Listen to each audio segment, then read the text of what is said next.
আসসালামু আলাইকুম রহমতুল্লাহি ওবরকাতুহু। সম্মানিত দর্শক, বাংলাদেশের ইতিহাস শুধু নয়, পাক ভারত উপমহাদেশের ইতিহাসে এই প্রথম কোনো প্রধানমন্ত্রীর সরকারি বাসভবন আক্রমণ করে সেই ভবন শুধুমাত্র লুটপাট করা হয়নি, তছনছ করা হয়েছে। এবং সেই ভবনকে তুচ্ছ এবং তাচ্ছিল্য করা, মানে প্রধানমন্ত্রীর বাসভবনকে তুচ্ছ এবং তাচ্ছিল্য করার মাধ্যমে প্রধানমন্ত্রীর পদটিকে এতটা খেলনা বানিয়ে দেওয়া হয়েছে। বিশেষত প্রধানমন্ত্রীর পদে যখন একজন বয়স্কা নারী তিনি দায়িত্ব পালন করেন, তো সেই বয়স্ক নারীর অন্তর্বাস, অর্থাৎ তার যে ব্লাউজ, পেটিকোট, পেন্টি যা কিছু রয়েছে, এই জিনিসগুলো নিয়ে যখন লুটপাটকারীরা একজন বয়স্ক মহিলা, যার বয়স প্রায় ৭৮ বছর বা ৮০ বছর, তার এই সামগ্রী নিয়ে যখন সেই উন্মত্ততায় সেগুলো প্রদর্শিত হয় এবং সেগুলো নিয়ে যখন মানুষ এক ধরনের আনন্দ এবং উচ্ছ্বাস প্রকাশ করে এবং অন্য মানুষ সেগুলো দেখতে বাধ্য হয়, এটা একটা ইতিহাসের ধারাপতন। ভালো মন্দ কতটা খারাপ, কতটা জঘন্য, সেটা সম্ভবত ওই সময় যখন প্রদর্শিত হয়েছিল বলার সময় ছিল না, কিন্তু এখন ধীরে ধীরে সেটা প্রকাশিত হতে যাচ্ছে। বঙ্গভবনের এবং গণভবনের যা কিছু সম্পদ, অর্থাৎ সরকার প্রধান এবং রাষ্ট্রপ্রধানের যা কিছু সম্পদ, সব কিছুই রাষ্ট্রের। হাতে গোনা তাদের ব্যবহার্য কিছু সামগ্রী থাকতে পারে, কিন্তু ওখানে যত ফার্নিচার, যত ল্যাপটপ, যত কিছু রয়েছে সবই রাষ্ট্রীয় সম্পদ। তো যেভাবে এই রাষ্ট্রীয় সম্পদগুলো, গণভবনের রাষ্ট্রীয় সম্পদগুলো লুণ্ঠন হয়েছে, ঠিক এইরকমভাবে মধ্যযুগে কোনো রাজপ্রাসাদ কোনো সৈন্যবাহিনীর দ্বারা এভাবে লুণ্ঠিত হয়েছে, চেঙ্গিস খান, হালাকু খান কিংবা তমুল লঙ্গের সৈন্যদের দ্বারা, এরকম কোনো ঘটনা আমার জানা নেই। যখন কোনো একটা শহর দখল হতো আদিকালে, তখন সামরিক বাহিনীর সবচেয়ে চৌকস যে অংশটিকে, যেটিকে রয়্যাল গার্ড বলা হতো, আমাদের দেশে এখন যেমনভাবে এসএসএফ, সেই রয়্যাল গার্ডের কমান্ডার সে প্রথমেই রাজপ্রাসাদের দখল নিতেন তার অনুগত বাহিনীর দ্বারা, এবং যা কিছু সেখানে কালেকশন করা হতো এগুলো সবই একটা সিজার লিস্ট। আজকের আধুনিক পদ্ধতিতে আমরা যেগুলোকে সিজার লিস্ট বলি, সেইভাবে সিজার লিস্ট করা হতো। এগুলোর মধ্যে বই, পুস্তক, দলিল, দস্তাবেজ, ব্যবহার্য সামগ্রী, স্বর্ণ মুদ্রা থেকে শুরু করে যা কিছু ছিল এগুলো সব সিজার লিস্ট করা হতো।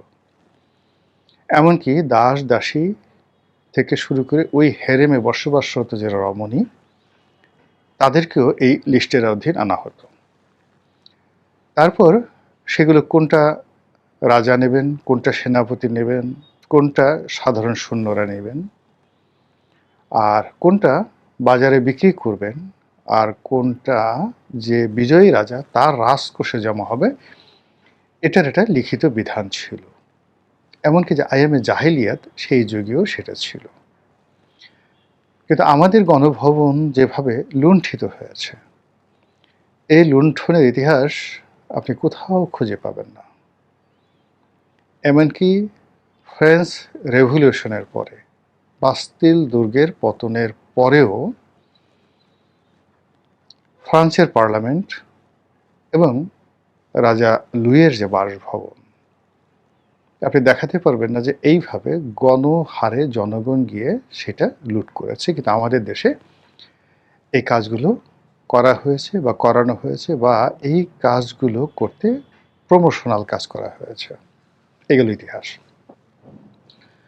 দ্বিতীয়ত হলো বাংলাদেশের যে ঐতিহাসিক ভবন ৩২ নম্বর, ইটস এ হেরিটেজ। আমাদের জন্য এটা একটা ঐতিহ্য। বঙ্গবন্ধু শেখ হাসিনা কিংবা ৩২ নম্বরের বাড়ি is a person, is a matter, is a physics, বা ধরুন একটা বস্তু, কিন্তু এর পেছনে যে ইতিহাস আছে, সংস্কৃতি আছে, কৃষ্টি আছে, কালচার আছে, আপনি সেটাকে অস্বীকার করতে পারবেন না। তো ৩২ নম্বর যে বাড়িটি রয়েছে, সেই বাড়িটি সরকার ইচ্ছে করলে বাজেয়াপ্ত করতে পারবে।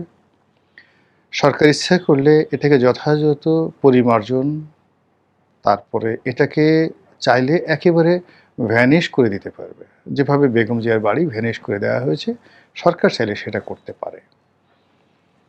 কিন্তু যখন এরকম একটা হেরিটেজকে আপনি জনগণের হাতে ছেড়ে দিবেন, ক্রোধান্বিত জনগণ, ইট মিনস আপনার পুরো রাষ্ট্রের যে সিস্টেম, সেই সিস্টেম এতটা বিপদ এবং বিপত্তিদের মধ্যে পড়বে যে আগামীতে রাষ্ট্রের যে কোনো গুরুত্বপূর্ণ স্থাপনা, যে কোনো গুরুত্বপূর্ণ দলিল, যে কোনো গুরুত্বপূর্ণ সহায় এবং সম্পত্তি, সব কিছু, যেটিকে কেপিআই জোন বলা হয়, সব কিছু যে লুণ্ঠন হবে সাধারণ মানুষের দ্বারা, এর একটা পথ করে দিলেন।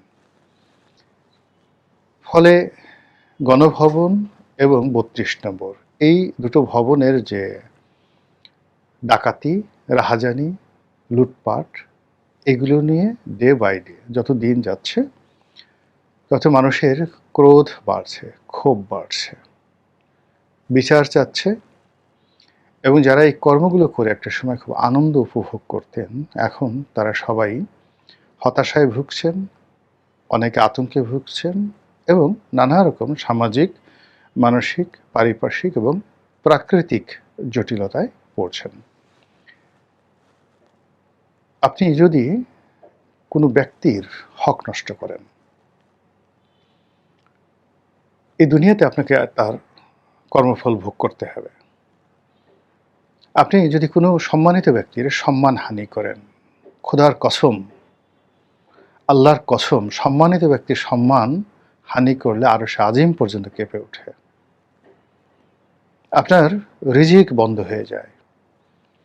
আপনার জন্য আল্লাহর যে সকল নেয়ামত অনিবার্য ছিল, আল্লাহ নিজে যেগুলো আপনার জন্য দিয়েছেন, সেগুলো আল্লাহ উঠিয়ে নেন। এর কারণ হলো আল্লাহ স্বয়ং সম্মান দেন ব্যক্তিকে। কাজেই আল্লাহ যাকে সম্মান দিয়েছেন, মর্যাদা দিয়েছেন, পদ এবং পদবি দিয়েছেন, তার উপর নিষ্ঠুর আচরণ করতে গিয়ে আপনাকে ১০০ বার চিন্তা করতে হবে এবং সীমার মধ্যে থাকতে হবে। ৩ নম্বর হলো মর্যাদাবান। সম্মান এবং মর্যাদা আর একটা জিনিস। কিছু মানুষ সমাজে আছেন যারা পদ পদবীর বাইরে গিয়েও মানুষের সম্মান, ভালোবাসা, বিশ্বাস, আস্থার এবং প্রেরণার উৎস হিসেবে থাকেন। এই মর্যাদাবান মানুষগুলোকে বলা হয় প্রজ্ঞাবান, the wisdom, the house of wisdom, হিকমা, হিকমার আধার, এই মানুষগুলো।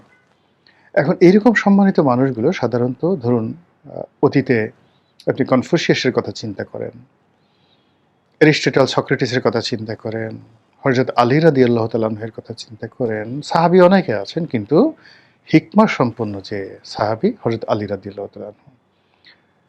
তারপর হযরত সেই লোকমান আলাইহিস সালাম, পরবর্তী যুগে ইবনে সিনা, জাভির আল হায়ান থেকে শুরু করে অন্য যে সকল স্কলার যারা হিকমা পেয়েছেন, ইমাম বুখারী, ৪ মাযহাবের ৪ ইমাম, সবাই হিকমাওয়ালা ছিলেন। কোনো রাষ্ট্র, কোনো সমাজ, কোনো দেশকাল যখন এদের দিকে আঙ্গুল তুলে তাকায়, মুহূর্তের মধ্যে আল্লাহর সর্বোচ্চ, মানে ওই যে সম্মানিত ব্যক্তিকে অসম্মান করলে যা হয় তার চেয়ে বেশি, যাকে বলা হয় গজব, আল্লাহর পক্ষ থেকে নাজিল হয়ে যায়। তো গত সেই 18 মাসে ধরে এই বাংলাদেশে রাজনৈতিক ব্যক্তিত্ব, অরাজনৈতিক ব্যক্তিত্ব, শিক্ষাবিদ, ধর্মীয় ব্যক্তিত্ব, সমাজের ময় মুরব্বী, ধনী ব্যক্তি থেকে শুরু করে এই সমাজের মধ্যে যারা একটা বন্ধন তৈরি করে রেখেছিলেন, মব তৈরি করে সবগুলো তছনছ করে দেওয়া হয়েছে। ফলে কি হলো, একটা রেজিম চেঞ্জের পর যা আশা করা হয়েছিল, যে বরকত আশা করা হয়েছিল, যে ডেভেলপমেন্ট আশা করা হয়েছিল, সেগুলো সবই সকলের জন্য বুমেরাং হয়ে গেছে। মানে যারা এটা সুবিধাভোগী তারা, যারা সাধারণ জনগণ তারা, যারা দেখেছে তারা, যারা এর কাছাকাছি গেছে প্রায় সবাই এখানে মজলুম হয়ে পড়েছে। এই সমাজ তাদেরকে ধারণ করতে পারছে না এবং আমাদের এই সমাজে এখন এতগুলো বিষয় কিলবিল করছে, এতগুলো সমস্যা যে একটু তাকিয়ে দেখেন যে এই সমস্যাগুলো থেকে আপনি আমি কেউ কিন্তু বাঁচতে পারছি না। এজন্য যখন অন্যায় হয় তখন সমস্বরে প্রতিবাদ করতে হয়। আর যখন ভালো কাজ হয় সমস্বরে সেই ভালো কাজের প্রশংসা করতে হয়। তো যেটা বলছিলাম যে ইদানিং আপনি দেখবেন যে যারা এই গণভবন চুরির সাথে জড়িত, ৩২ নম্বর ভাঙার সাথে জড়িত, তাদের সেই রমরমা ভাব নেই। তারা আগের মতো বলতে পারছে না আমি এই কাজগুলো করেছি। তারপর এটা গর্বের বিষয় নয়, বরং যারা খুব চিহ্নিত হয়ে গেছে যে এই কাজগুলো তারা করেছে, তারা অনেকে গা ঢাকা দিয়েছেন, অনেকে নিজেদের দায় অন্যের উপর চাপাচ্ছেন, ইত্যাদি নানা রকম ঘটনা ঘটছে। এর বাইরে প্রকৃতির অভিশাপ শুরু হয়ে গেছে। অনেকের ব্যক্তিগত জীবন, তার শারীরিক মানসিক যে ভারসাম্যতা, অর্থনৈতিক জীবন তছনছ হয়ে গেছে। অনেকে জীবন মৃত্যুর সন্ধিক্ষণে আছেন, অনেকের জীবন নিয়ে টানাটানি শুরু হয়ে গেছে, অনেকের ঘর ভেঙে গেছে, অনেকে ক্ষমতাচ্যুত হয়েছেন, আর অনেকে ক্ষমতায় থাকার পরেও সারাক্ষণ মৃত্যু ভয়ে থর করে কাঁপছেন। এগুলো কেন হয়? আপনি দেখুন জিয়াউর রহমান সাহেবকে যারা মেরেছেন, এই ঘটনার সাথে যারা জড়িত, এই সমাজে আপনি কাউকে পাবেন না। সেই জিয়াউর রহমানের খুনিদের কোনো ব্যক্তিকে, আত্মীয় স্বজনকে আপনি এই সমাজে পাবেন না। তারা গা ঢাকা দিয়ে আছে। আর যারা এই ঘটনার সাথে জড়িত ছিলেন তারা মানে জিয়াউর রহমান সাহেব যেভাবে মরেছে তার চেয়ে অপমৃত্যু তাদেরকে তাড়া করেছে। একই অবস্থা বঙ্গবন্ধু। বঙ্গবন্ধুর হত্যাকাণ্ডের সঙ্গে যারা জড়িত ছিল, একটা সিঙ্গেল লোক জীবনে সুস্থভাবে বাঁচতেও পারেনি, সুস্থভাবে স্বাভাবিকভাবে মরতে পারেনি। ১৯৭১ সনে যারা মানবতা বিরোধী অপরাধ করেছে, একটা সিঙ্গেল লোক বাঁচতে পারেনি। ইভেন ২৪-এর গণ অভ্যুত্থানের সময় যারা স্নাইপার রাইফেল চালিয়েছে, যারা নির্বিচারে নিরপরাধ মানুষকে হত্যা করেছে, প্রত্যেকটা মানুষের জীবনে দুনিয়া এবং আখেরাতের, আসমানের বালা, জমিনের বালা এবং মুসিবত একসঙ্গে তাদেরকে ঘেরাও করে আছে। একটু জেলখানার দিকে তাকিয়ে দেখেন তো, যারা জেলে আছেন, এ বাংলায় আপনার কি কখনো কল্পনা করতে পারতেন যে এই মানুষগুলো জেলে যাবে? যাদের কোমরে হাতে পায়ে ডান্ডাবেড়ি পরানো হচ্ছে, যাদেরকে যাকে বলা হয় টেনে হিসড়ে বিচারালয়ে আনা হচ্ছে, আজ থেকে ১ বছর ১.৫ বছর আগে, মানে শেখ হাসিনার জমানায় এগুলো কল্পনা করা যেত? যে পরিমাণ মানুষ এখন কারাবন্দী আছেন, বিচারের আওতায় আছেন, তার চেয়ে অন্তত ১০০ গুণ মানুষ ক্ষমতাধরদের মধ্যে এবং ক্ষমতা যারা হারিয়েছেন তাদের মধ্যে, অর্থাৎ ডক্টর মোহাম্মদ ইউনূস এবং শেখ হাসিনা তাদের মধ্যে। এর চাইতে বহু সংখ্যক মানুষ কখন পরোয়ানা চলে আসবে, কখন জেলে যেতে হবে, এই ভয়ে, কখন আমার যে কনস্পিরেসি, আমার যে চক্রান্ত, দেশবিরোধী চক্রান্ত, আমার যে মানবতা বিরোধী চক্রান্ত, সেগুলো কখন প্রকাশ হয়ে যাবে, এই ভয়ে তছনছ হয়ে গেছে। একইভাবে ধরুন আগে যদি যাই, নবাব সিরাজউদ্দৌলাকে যারা হত্যা করেছে, যারা পলাশীর সেই চিহ্নিত বেঈমান, বাংলাকে যারা রবার্ট ক্লাইভের হাতে তুলে দিয়েছে, একজন সিঙ্গেল মানুষ সুস্থভাবে মরতে পারেননি। আত্মহত্যা করেছেন, অনেকের কুষ্ঠরোগী হয়েছে, অনেকে পরিবার, ঘর, সংসার সবকিছু ত্যাগ করে দেউলিয়া হয়ে পড়েছেন, পাগলের মতো, ফকিরের মতো রাস্তায় রাস্তায় ঘুরেছেন। মীর কাসিমের মতো, যিনি বাংলার নবাব ছিলেন, পাগলের মতো সব জায়গায় ঘুরেছেন, ভিক্ষুকের মতো দাঁড়ে ঘুরেছেন। এই হলো অপকর্মের ফল। ফলে আমাদের রাষ্ট্রীয় সম্পত্তি যারা ধ্বংস করেছেন, আলটিমেটলি তারা সবাই এই যে রোষানল, প্রকৃতির রোষানল, মানুষের রোষানল, জমিনের রোষানল, আসমানের রোষানল, সব রোষানলের মধ্যে এই মুহূর্তে পড়েছেন। আল্লাহ অনাগত দিনে আমাদেরকে এই ধরনের বিপদ এবং বিপত্তি থেকে রক্ষা করুন, হেফাজত করুন এবং দয়া করুন। আসসালামু আলাইকুম রহমতুল্লাহি ওয়া বারাকাতুহু।